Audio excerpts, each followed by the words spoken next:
And also, I believe they should be able to comment on the YouTube link if they're watching the streaming of this meeting. Great. And we will look at the comments at the end of the meeting, or will they just be part of the minutes when we review the meeting? I will send them for you all to review before our next meeting. And if there's anything you want to direct staff to do or look into, we can address it at that time. Okay, thank you very much. Moving back to agenda item number 1, the meeting minutes were distributed for our review. Any discussion on the meeting minutes?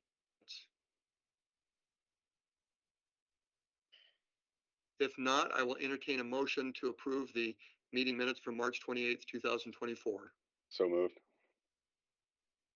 Is there a second? Second. Okay. With that motion and a second, all in favor of approving the minutes, say aye. Aye. Aye. Any opposed? Thank you. Agenda item number 3. And Dan, I'll share a quick summary from our last meeting. Well, 2 meetings ago, we announced that if anyone wanted to volunteer to be a vice chair, to please let Brian know. And we had 2 volunteers, and we took the first volunteer. And last meeting, we voted on Jason Barron to be the vice chair. So Jason, thank you again for all the things you've done to help us, including your bright smiling face. And what was talked about was possibly having just a second vice chair. Brian Tobin, Chief Brian Tobin had also volunteered, but we also wanted to bring in another team member.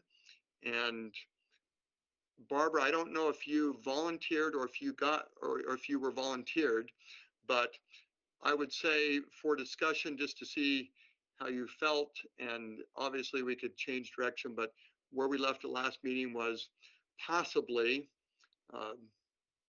considering Brian as the second vice chair, but also another consideration was to consider Barbara as the second vice chair and Brian as a third vice chair. And so I'll open up for discussion.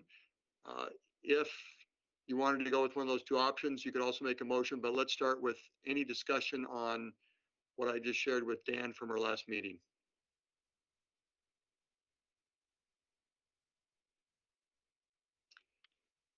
Now, I took from our last meeting that there was a stronger feel in the direction of having Barbara be the second vice chair and Brian the third vice chair. If anyone wanted to make a motion for that, we could entertain it right now. This is Brian Tobin. I'd like to make that motion. Is there a second? I'll second that. Okay, so we're voting on, as a committee, that Barbara Broderick would be the second vice chair and Chief Brian Tobin would be the third vice chair. All in favor, say aye. Aye. Aye. Aye. Any opposed? Thank you. Barbara and Brian, thank you. It was a heck of a race. Good luck, Barbara. Yeah, good luck, Brian. Actually, you should be saying good luck to Jason and John. Yeah, I agree. The best race I ever ran, I might add. Thank you. On the agenda, agenda items number 5 and 6, the individual that was going to be the key spokesperson to give us the update and more information is not available today. And so I'll just make note that we'll go to agenda item number 4 and 7, and 5 and 6 will be part of our next meeting. And Brian, when we talk about our next meeting, at our last meeting, we talked about that next meeting taking place on April 25th. Is that correct? And that would be at 1:30? Yes, that's correct. Okay. And the desire would be for that to be in person. It can be. It's going to be, we're going to have a day that's really focused on the jails and facilities. So that'll be the main focus. I think between that and then probation will be the following meeting. I think those, if folks can make it in person, that'd be great, but we'll also have the option to join virtually as Okay. well. And so from our last meeting, it was May 9th where it said jail facilities and jail master plan. Will that be moved to the 25th of April? Yes, it will. Okay. Will there be any, for those in person, will they be seeing anything in person, or is it just, there might be slides or documents that would describe the jail facilities? It's going to be, so the county is working towards updating the jail master plan. So we're going to kind of get a preview of that, but then just an overview of the facilities in general. Okay. All right, thank you. And Emily and Brian, I'll just make one comment and then we'll move on to agenda item number 4. And that is, Jason, I will be joining the April 25th meeting from out of town. And so the thought would be to have you conduct the meeting because you'll be in person. Are you able to attend in person that day? That should be fine, yeah. Okay, all right. And I'll be attending and can help, but we'll let you, because sometimes it's helpful to be conducting when you're in the same room and seeing things that maybe the person joining by remote access wouldn't see. All right, so Brian, I just brought that up. Maybe that was announcements and just talking about the next few meetings, but I'm about to go to agenda item number 4. Did I miss anything before we go to agenda item number 4? No, I think we're good to move to agenda item 4. Okay. And Dan, I saw just briefly that it looks like there was a message. Yeah, Did that you was type me. a I was message? just gonna ask, what time was it on the 25th? I need to really block my calendar, Okay. because I generally fill up probably 3 weeks out, so. Thank you. That's a great question. I think all of us would like to confirm that. Brian, I think 1:30, is that what you're targeting? Yes. All right. So 1:30 on the 25th. Thank you, Dan. Anything else that you wanted to ask about that? No, that was all. Thank you. I'll block it right now. Brian, yeah, Brian, maybe also for planning, sometimes it's hard to give an estimate on how long the meeting would last, but do you have an estimate that you would want to give? In general, we're trying to keep it 1:30 to 3:30. That's the goal. Since it's a single topic, well, we'll have a couple other items now. I don't know that it'll necessarily go the full 2 hours, but that's just kind of the rhythm we've been in lately. So. Okay, thank you. Moving to agenda item number 4, discussion on historic overview of expenditures from the detention fund. Brian, who will be giving that presentation? It will be It looks like- yep. Kirsten Prindle and Mike McGee is also here. Yes. Okay, thank you. So I will share my screen then.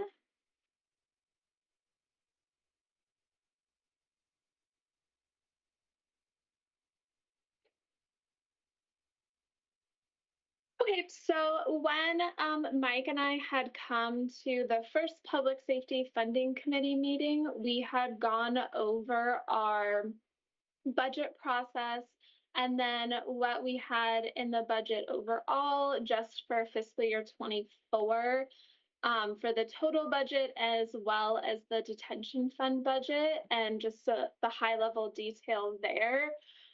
So one of the things that had come up in one of Brian's earlier questions as we had started this committee was on the historical revenue and expenditures. So I'm just going to go over a brief presentation of the historical revenue and expenditures for the detention fund only, including the jail excise tax. And so, if you have any questions that come up as we're going through, please let me know.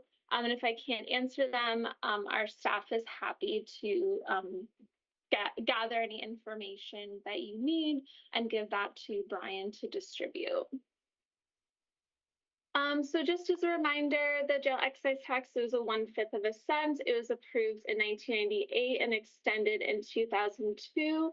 And Maricopa County began receiving the tax mid-fiscal year 1999. So we have been receiving jail excise tax revenue from fiscal year 1999 through now, and our revenue collections through fiscal year 24 year to date is 3.6 billion. Our total revenue is 8.5 billion, and then our total expenditures are just under 8.3 billion. And so for our jail tax revenue, so this is the revenue that the county has collected by fiscal year starting in 1999. And so this in 1999 was about half a year. And the county had consistently seen pretty steady revenue growth. We did have some revenue loss during the 2008 recession. And then the past couple of years, the county saw between 5 and 6% revenue growth until the pandemic, where we saw a lot of revenue growth because of inflation and increased federal spending. And now our revenues have been starting to normalize again in fiscal year 24 and projected to continue. And then just as a reminder, the detention fund overall for our revenue sources, so for the past, since 1999, the jail tax has made up 42.7% of our total revenues. The largest piece has been the transfers in, and that, again, as a reminder, is the money that the county transfers from the general fund for our required maintenance of effort payment. Per statute, the county is required to continue to maintain its jails. And then our other revenue sources have been primarily jail per diem, interest, and a couple other miscellaneous items. And then expenditures by year. So these are total expenditures by year in the detention fund. You can see as they ramped up those first couple of fiscal years. This large amount right here was when the county established its capital projects fund for detention officially. So we transferred a large amount of funding for that to establish our capital projects fund. And then recently we have had some larger expenditures because we did make payments to pay down our unfunded pension liability for the detention officers retirement plan, which is CORP. And then on this next chart, we just showed the percent of the jail tax revenue of Fund 255 expenditures. So as you can see over the year, how much of the jail excise tax revenue has been able to cover our total detention fund expenditures. And in total, the jail tax has paid for 44% of detention fund expenditures. And just I should have mentioned this before, but fiscal year 24 year to date would be through January. So just remember when you're looking at fiscal year 24, these are actuals year to date. We haven't completed fiscal year 24. And then this is the expenditures by department.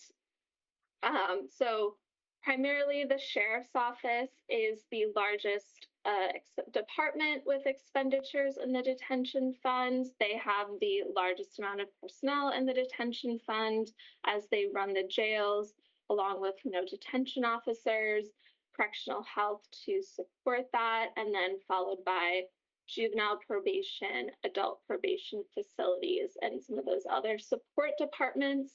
Non-departmental, this is primarily transfers to fund capital projects.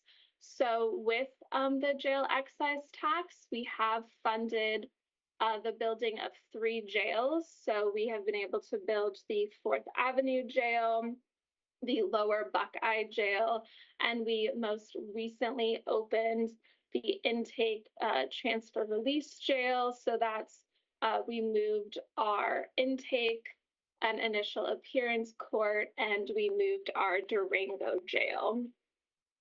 So that's primarily our capital projects expenditures, and we've spent just about $500 million on facilities, and in total about $600 million on capital projects.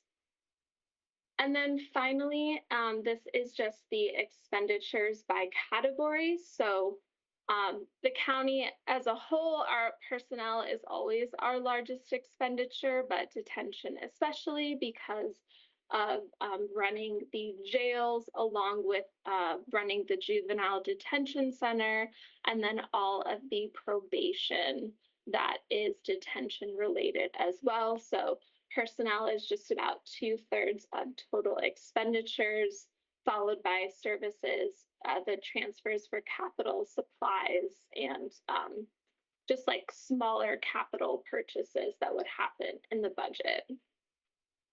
So that's really just a short presentation I prepared on historical revenue and expenditures. I have shared this with Brian already. So if any of you are interested in having a copy of the presentation, he can share that with you.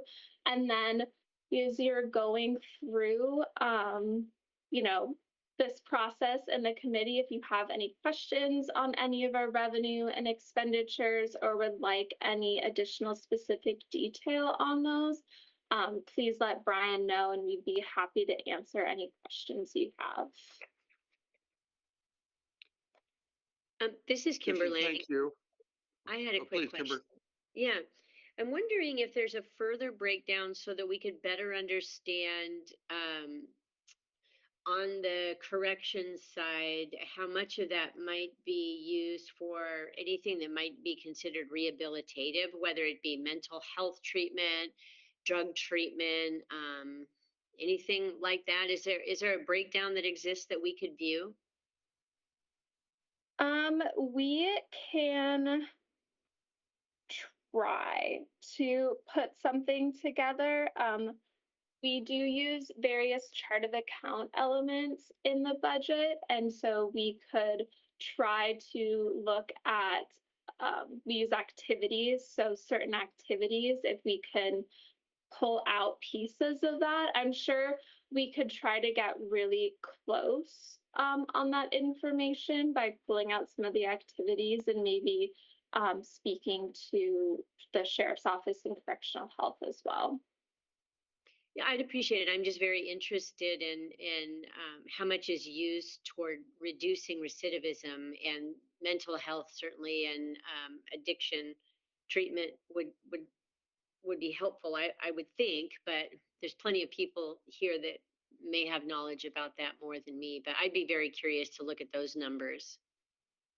Yeah, we can pull what our system and how things are entered in the chart of accounts. And then, if there's any gaps in that, we can try to work with those specific departments to see if they can provide some additional context for this committee.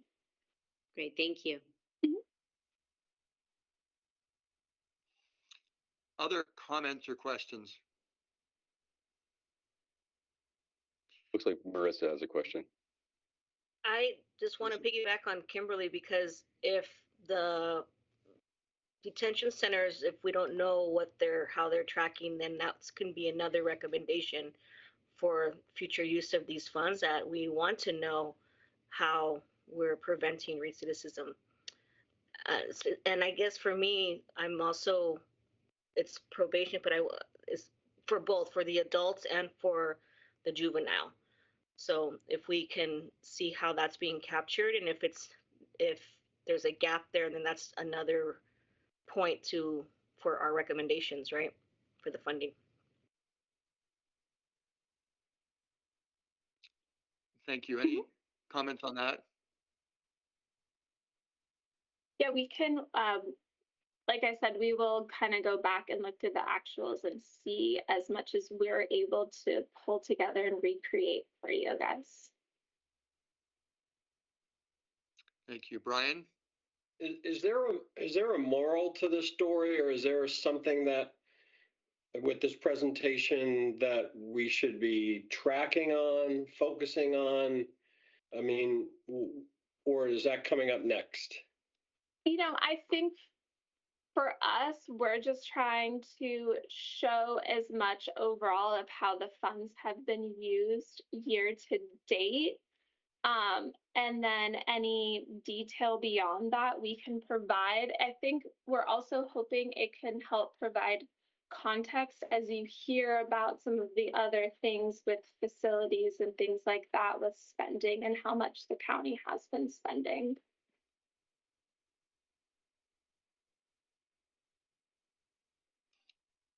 Thank you. Brian, any elaborating on that, or did that give you the answer for right now? No, I'm just trying to figure out if there's a means to the end with the presentation, whether or not we should focus on, we need more, we need less, we need more of this, we need more of that. I'm just trying to get context of all of the data and information that we're getting to know what it is, like what we're being advised about, other than there's a lot of money.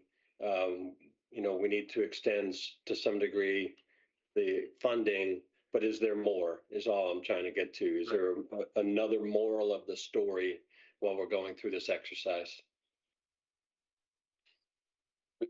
Mr. Chairman, can I pile onto that if Mike doesn't have a Yes, response? Jason, please.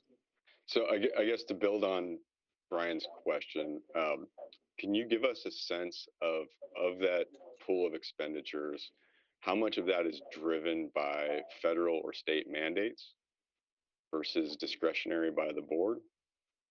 And then sort of a subcategory of that might be how much of that's driven by what you might call the caseload growth, or like, it's discretionary maybe, but not really discretionary because it costs just X dollars for every participant in the system that comes through. And then I had one more concept to follow onto that, but I'll just stop now until I can remember what it was.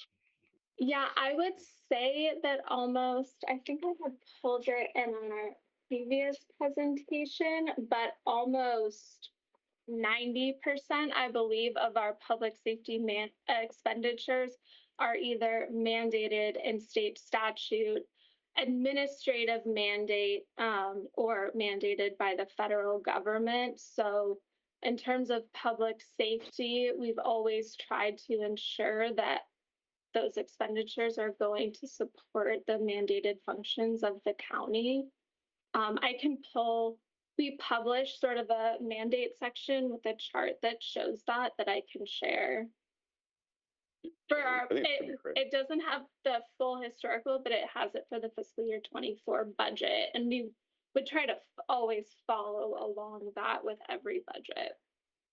Okay. So I guess one more follow-up to that then would be,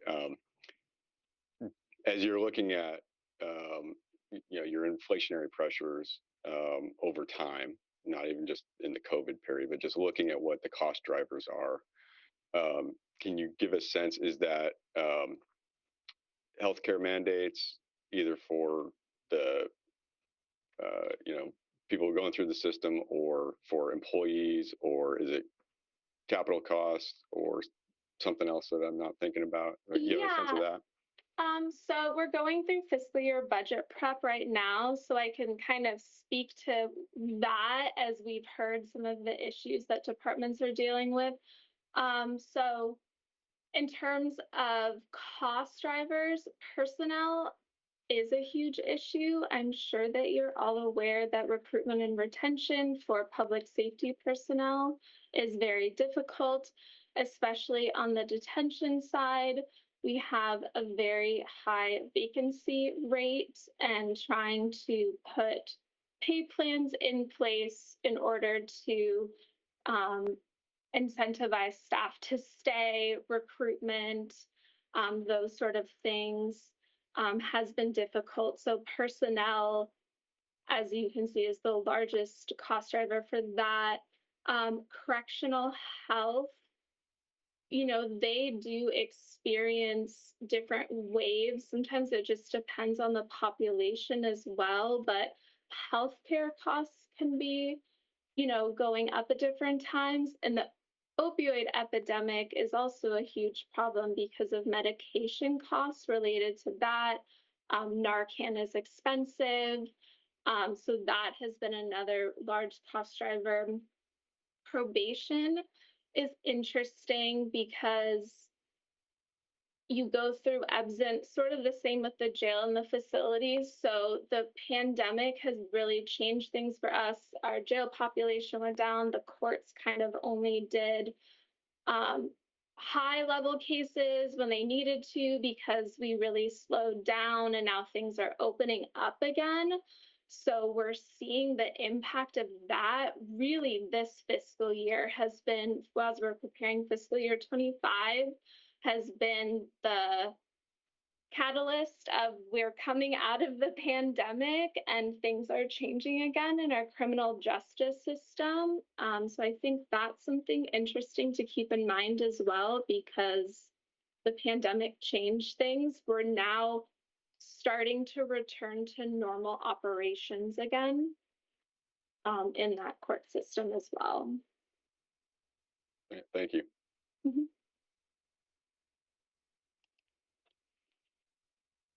Chair Lewis, I know I had my, Please, I see a hand there. hand raised, but I was just going to respond to a couple of those questions that came up and just to kind of add to that. For the question that Kimber brought up, regarding a breakdown of some of those different costs for different types of services. The outside consultants that will be assisting or providing information for the committee. One of the items that is in their scope of work is to try to address that and try to pin down some of that information. So our office will work on getting that information as far as we can. The consultants will also try to help out with that as well.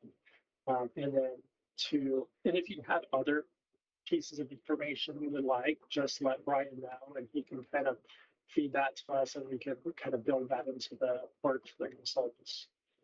And then one last question that was brought up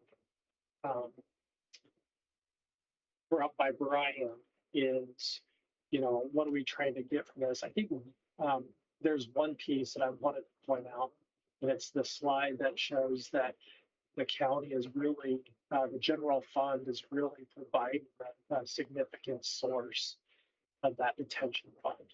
So I think that's, there's a lot of different takeaways from this, but that's one that stood out to me was just that, this jail tax doesn't even cover, half of the needs that the county has for this.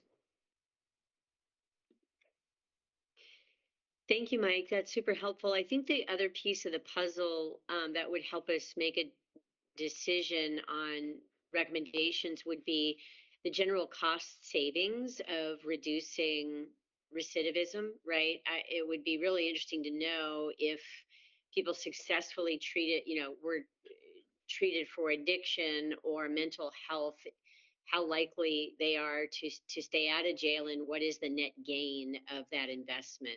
That would be helpful to look at those numbers. Yeah, we can try to quantify that. I have a few thoughts on that. That's something we can look into for sure. I appreciate it. Thank you. Yeah, and I would just want to say thank you, Mike, for coming back to this slide and giving some context. That's essentially what I was looking for. It just disappeared pretty quickly. Is that one of the issues that we're up against is this general fund maintenance of effort issue that the county is up against as well. So in this pie chart reflects that. I appreciate that follow-up. Thanks. Jason? Yeah, Mr. Chairman, thanks. Just to follow up on this, and maybe for a chance to come back at a later date on this topic, but I'd be curious in that space whether the county's gone through sort of an efficiency review or broader cost saving exercise once or twice in the past, and what's been found and what's been done in that front, sort of on that topic. I can speak to that just a little bit. I know that the county has what's called Innovation Studio, which has experts in Lean Six Sigma, process improvement. I know that they've done a few projects here at the sheriff's office, and I think the probation or type of grant, but we could try to kind of pin down what work was done in that area. So, for our show. Thank you.